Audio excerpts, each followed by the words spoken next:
Hello viewers, welcome back to my channel Seema blogs. বন্ধুরা, প্রতিবারের মতো আবার চলে আসছি নতুন কোনো রেসিপি নিয়ে। তো আজকে আমি করে দেখাবো পাকা টমেটো দিয়ে চপ বা পাকোড়া।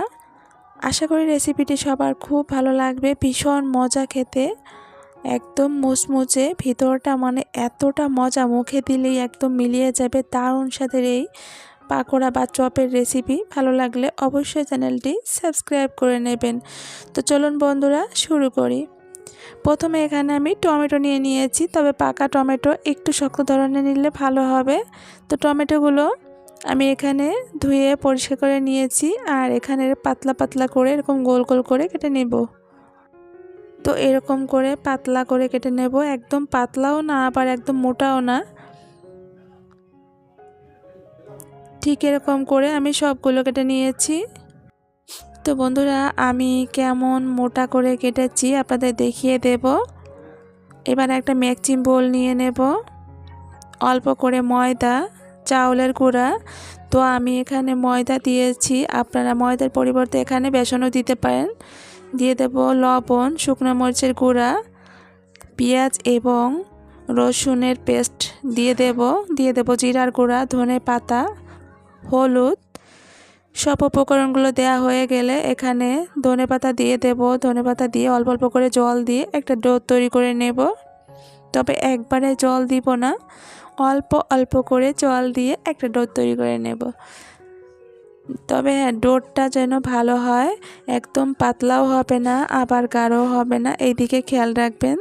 ডোটা যদি ভালো না হয় তাহলে কিন্তু টমেটোর মানে চপ করতে গেলে ভালো হবে না বা ফুলবে না। আপনাদের কাছে বেসন থাকলে বেসন দিয়ে করে নিতে পারেন। চাউলের গুঁড়া দিয়ে করলেও কিন্তু একদম মুচমুচে দারুণ লাগবে খেতে। তো আমি চাউলের গুঁড়া দিয়েই করেছি। তো আমি একটা এখান থেকে টমেটো নিয়ে নিয়েছি, কেটে রাখা টমেটো তৈরি করেছি। বেটারের ভিতরে আমি টমেটো একটা দিয়ে আমি ভালোভাবে লাগিয়ে আমি কিন্তু তেলে দিয়ে দেব। আমি 4টার মতো দেব। অনেকে কিন্তু মনে করতে পারেন যে পাকা টমেটো দিয়ে আসলে চপ হবে কি না। তো অবশ্যই একবার হলে ট্রাই করে দেখতে পারেন, দারুণ হয় বন্ধুরা, ভীষণ মজা এবং টেস্টি একটি মুখরোচক খাবার বলা চলে। আর সামনে যেহেতু আপনার মানে রোজা আসছে, তো আপনারা কিন্তু ইফতারেও এই রেসিপিটি করে নিতে পারেন। ইফতারের টেবিলে আমার মনে হয় একদম জমে যাবে। আমি একদম মুচমুচো করে ভেজে নিয়েছি, এবার আমি তুলে নেব। আবার আমি 4টা দিয়ে দেব, একইভাবে আমি সবগুলো ভেজে নেব। আর অনেকটা ফুলে উঠেছে, আপনারা দেখে বুঝতে পারছেন কিনা জানি না। আপনারা রোজার সময় কিন্তু ইফতারের টেবিলে আমার মনে হয় এই রেসিপিটি মানে এই টমেটোর চপটি রাখলে একদম জমে যাবে।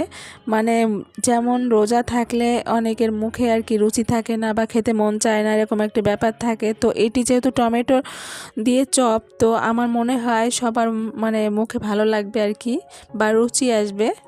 তো অবশ্যই আপনারা ট্রাই করতে পারেন। তো আমি দেখুন সবগুলো নামিয়ে নেব।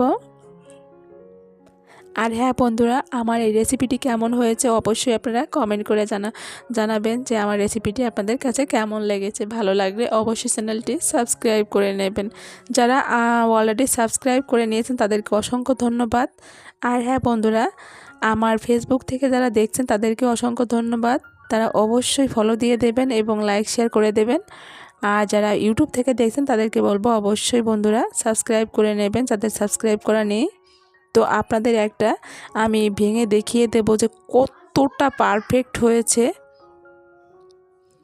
সবগুলো কিন্তু চপ একদম ফুলে উঠেছে, আপনারা দেখে কতটা বুঝতে পারছেন জানি না।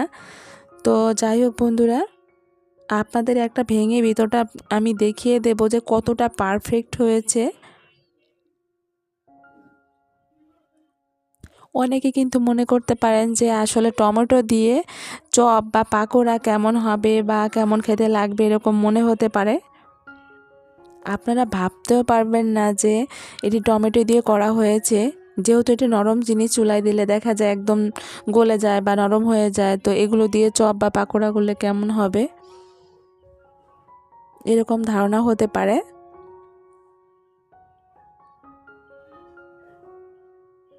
তো যাই হোক বন্ধুরা, সবাই ভালো থাকবেন, সুস্থ থাকবেন।